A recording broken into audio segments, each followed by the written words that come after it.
Question 5. Mr. Stanley Ng. Thank you, President.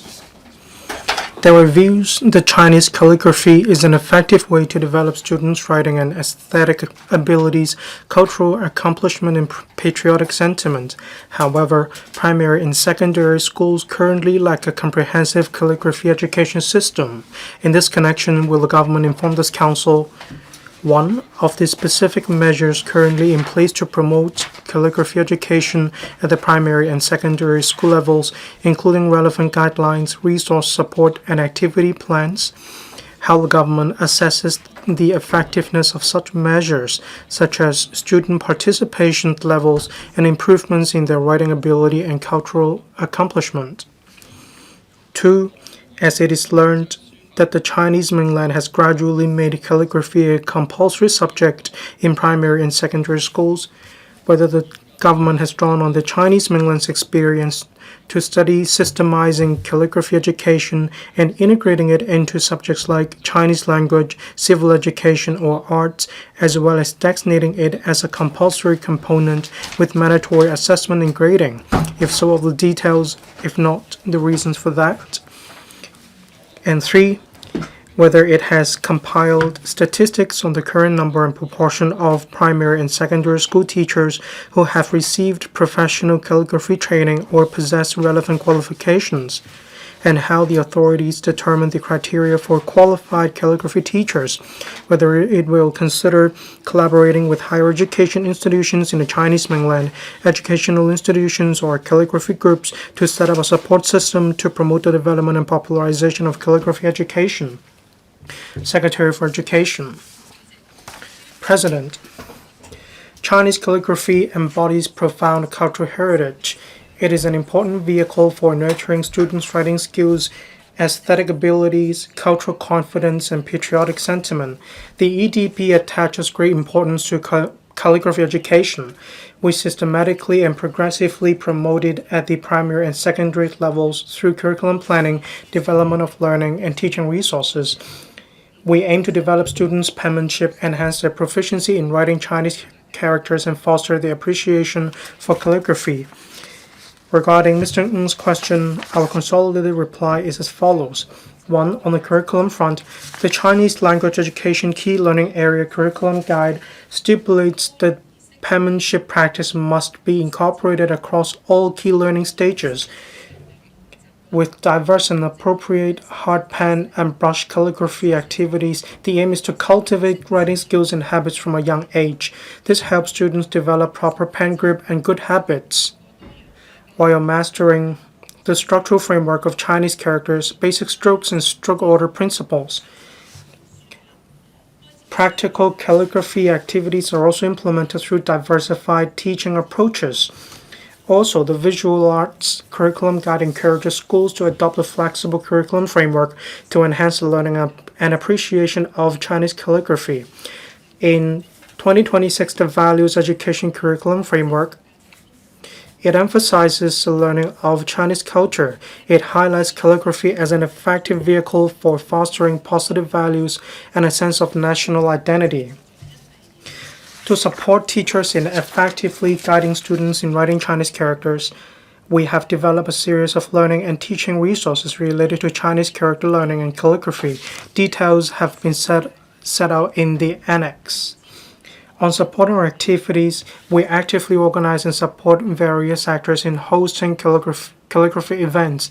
For instance, we support the Hong Kong Student Calligraphy Competition, which has drawn tens of thousands of participants in the primary and secondary levels. We also take part in the national primary and secondary school students painting and calligraphy competition. In order to bolster students' cultural confidence, we fully sponsored the GBA Student Calligraphy and Master Painting and Calligraphy Joint Exhibition to showcase student works and foster cultural exchange within the GBA. We organize events such as 1,000-person calligraphy to celebrate the National Day, Blessings for Hong Kong, and so on. A Chinese calligraphy Grand Award is also featured in the annual exhibition of student visual artwork to promote calligraphy education through lively and diversified means. In 2025, We successfully set a Guinness World Record for the largest hard pen calligraphy lesson. This shows the positive outcomes of our calligraphy education efforts. Moreover, in order to help schools to further enhance the learning of Chinese culture, the EDB has disbursed a $300,000 one-off grant for the promotion of Chinese culture experiential activities to each public sector school in DSS. According to a questionnaire survey, schools have flexibly used the grant to organize different activities, including calligraphy learning and experiential sessions. Regarding the evaluation of effectiveness, we have continuously monitored different factors, such as the outcome of calligraphy education by consolidating data on competition participation, school-based questionnaires, lesson observations, and students' penmanship performance in DTSA. Observations indicate that Hong Kong schools generally set great store by the art of calligraphy. They cultivate a conducive learning atmosphere. On drawing the Chinese mainland's experience, in fact, there is a regular educational exchange and collaboration between Hong Kong and the Chinese mainland. We note that the mainland allocates one person per week for calligraphy within the Chinese language curriculum from primary 3 to primary 6, integrating it into the arts curriculum standards. We carefully consider the differences between the two places in terms of curricula, lesson time, and teaching capacity. We also promote calligraphy in our education system. Clear learning objectives for penmanship and calligraphy are set out within the Chinese language and visual arts subjects. Schools implement and assess students' calligraphy learning through diversified modes. We're pragmatic and we keep abreast of the times. We continuously deepen calligraphy education within the existing subject framework. At present, we do not keep a breakdown on the number or proportion of primary and secondary school teachers possessing professional training or having received different qualifications in calligraphy. Teachers have diverse professional backgrounds. Enhancements in their calligraphy proficiency largely come from self-study and in-service training. We continue to provide diversified training opportunities for teachers. We have been working with different educational institutions and organizations to foster professional exchange among teachers. We systematically equip Hong Kong primary and secondary school teachers with calligraphy education concepts and methodologies. With the consent of Dr. Zi Chi-ching, chairman of the China Calligraphers Association Hong Kong branch, we have uploaded the electronic version of the calligraphy learning course to the EDB Internet. We have also distributed physical copies of the book, printed and donated by the Hong Kong CPPCC Member Association to all schools in Hong Kong to promote calligraphy learning. We support the 5 Pillars of Learning Calligraphy Campus Initiative to enrich students' learning experience. Looking ahead, we'll continue to deepen collaboration with institutions such as the Institute of Curriculum and Textbook Research. President will continue to provide greater support to teachers. We are continuously promoting the popularization and deepening of calligraphy education. We'll continue to listen to different sectors. We will optimize our measures in a timely manner in order to further enhance students' penmanship, Chinese cultural literacy, and patriotic sentiment. Mr. Stanley NG. President. Well, it hasn't dawned on me that this topic would not be very popular among members. We understand that the Education Bureau has actually done a lot on this area. There are a wide range of calligraphy activities in the community, but we must admit, in the foreseeable future, the writing ability will drop, and we definitely have to face this issue square on. With the widespread application of electronic products, there will be fewer chances where we need to write. It is exactly for this reason that we need to emphasize the need to practice penmanship.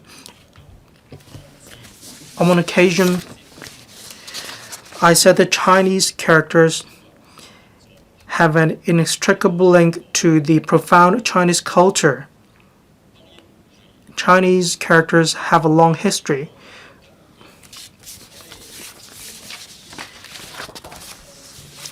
regarding Chinese characters,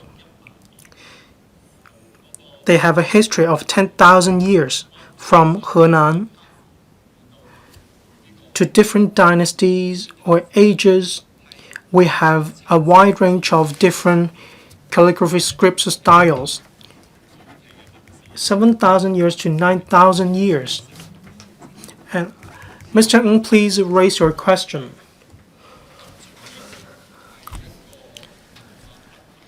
What I mean is that it plays a very important role in passing down our culture. The Education Bureau emphasizes heritage passing down. I'd like to know whether the Education Bureau has more concrete measures for enabling all students to have daily lessons on calligraphy, which means they need to practice calligraphy or penmanship every single day. This is exactly a vehicle for nurturing students' ability in calligraphy. Secretary, I thank Mr. Stanley NG for sharing with us his insightful views into calligraphy education. Thank you for taking part in our calligraphy promotional activities. Just now, when it comes to the writing ability of students, we are facing the advancement in electronic products. This poses significant challenges to penmanship in the future. In our language classes, for primary students, we have different activities to train students' pen grip, stroke, and stroke orders. This is the foundation of language training for teachers, which means reading, writing, listening, and speaking. I believe parents will understand that children have penmanship practice every single day. Of course, we need an appropriate amount of homework. Regarding brush pen calligraphy, just now Mr. Ng emphasizes the importance of passing down brush pen calligraphy. In primary school lessons, we incorporate brush pen calligraphy into the lessons. We have drawn reference from the Chinese mainland curricula. From P3 to P6, we have penmanship calligraphy as well as brush pen calligraphy. In Hong Kong, in language classes, we do have this part. Do we need students to write brush pen calligraphy every single day? It has to do with the different abilities of students as well as the amount of homework. As for visual arts classes, we do have calligraphy lessons. We encourage schools to take into account the features of their curricula and the abilities of students to develop their own curriculum. We expect to provide even more professional training for teachers in the future. 6 members are going to ask supplementary questions. Please keep your questions and answers succinct. Mr. Ken Wong. Thank you. Penmanship and brush pen calligraphy require hand-eye coordination and patience. This poses significant challenges to SEN students. I'd like to know whether calligraphy education guidelines will be provided specifically for SEN students. Secretary, regarding SEN students, we take into account their circumstances to adjust our pedagogical methods. With technological advancements, when it comes to writing ability and the recognition of Chinese written characters, we adopt innovative technologies to help SEN students. We use colors as well as different features such as animation to help them have a better understanding of the structure of Chinese characters. As for SEN students, we have noticed an improvement in the comprehension ability and attention. Thank you. Professor William Wong. And the market. AI robots can mirror pen grip as well as the stroke order of different people. Will schools consider introducing such calligraphy robots in order to enhance learning interest as well as teaching and learning effectiveness? Thank you, Secretary.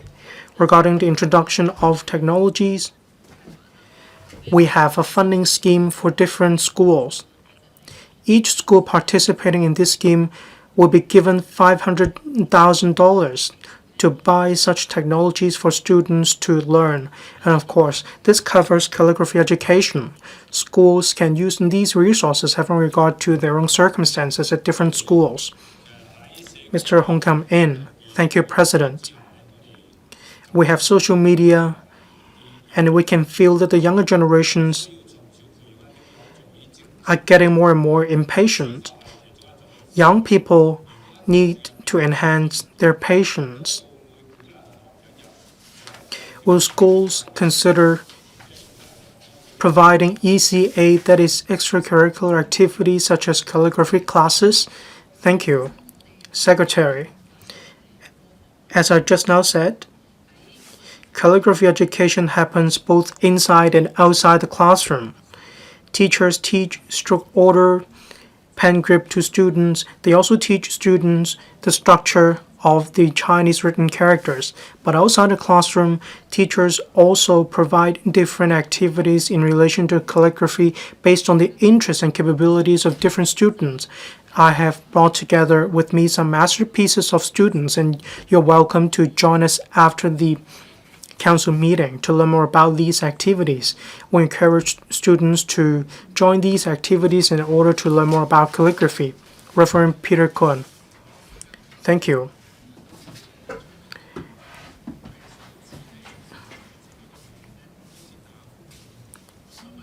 Some students' handwriting is illegible. I'd like to know how we can improve the handwriting of students. Secretary, apart from technique, students' attitude matters. That is why when we implement calligraphy education, as members have said, it has to do with basic skills, but it is also a practice about patience. We will focus more on attitude. Apart from techniques, skills, we encourage students to practice penmanship or calligraphy in order to train their own patience. They can also train their attention by means of calligraphy practice. Ms. Judy Chan, we have given hundreds of thousands of dollars to promote Chinese culture. However, it seems schools are focusing on ECA when it comes to promoting calligraphy. We may want to draw reference from the Chinese mainland. We may hold weekly calligraphy practice. If there are too many classes within the week, we can hold these classes less frequently, probably once a month. Will the Secretary consider this? If yes, what will the timeline be? Thank you. Once a day, once a week, or once a month, schools have the autonomy to choose the frequency at which they organize such activities. When it comes to calligraphy education, we want to train students' interest and capability in this regard. If we standardize a frequency, of course, this is possible. That being said, as Reverend Peter Kuhn said, some students have illegible handwriting. So, should we focus on quality or quantity? Calligraphy education has a profound Chinese culture. We want to train students' correct attitude and values. It is even more important to pass down such skills and attitude. Mr. Ng, in 1936, Lu Xun emphasized the importance of Chinese characters and Chinese handwriting. At that time, he said that Chinese characters weren't as popular as they should be. We are having weakened ability of Chinese writing. We need to continue to practice calligraphy. We need to avoid mass. We need to prevent. We need to preserve the Chinese writing culture. We need to achieve mass literacy. We need to enhance teacher qualifications. So I'd like to know if the Secretary have any measures for training teachers. The aim is to improve Chinese calligraphy education. We attach a lot of importance to calligraphy teachers. So when it comes to teacher training, we separate store by theory as well as practice. For instance, we have been holding different seminars, talks on appreciation of Chinese calligraphy, practice, structure of Chinese characters, seal script, running script, regular script, clerical script, and cursive script. We help teachers to appreciate different scripts and manuscripts that will enhance teachers' training and appreciation of Chinese calligraphy. We work with different teacher training institutions to train teachers when it comes to calligraphy education. With heightened awareness of calligraphy among teachers, we will keep adjusting teacher training courses. Thank you. Last